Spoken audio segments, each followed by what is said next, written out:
আমরা আজকে আবার চলে আসলাম সেই আমাদের ঐতিহাসিক ফলের দোকানে সোলাখালী বাজার, রায়পুর, লক্ষ্মীপুর। আমরা আজকে ফল কিনবো, ফলগুলো একটু দেখান ভাইয়া। এখানে আছে আম কিনতে, এখানে অনেক সুন্দর সুন্দর আম পাওয়া যায়। এটা হলো সোলাখালী বাজার।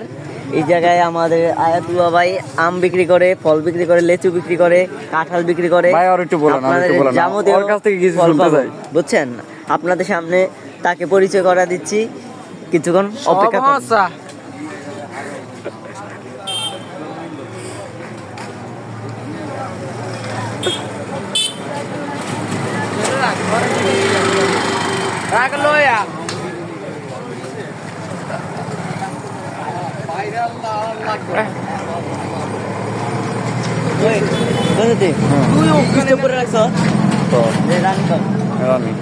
এগুলো কত করে কেজি? 120 টাকা না? আর এগুলা 110। এগুলা এগুলো হচ্ছে কেজি। তো এগুলা এগুলো 80 দিয়ে। আর যদি আমার ভিডিও দেখে কেউ আসে তাহলে কত করে দিবেন? 50 টাকা।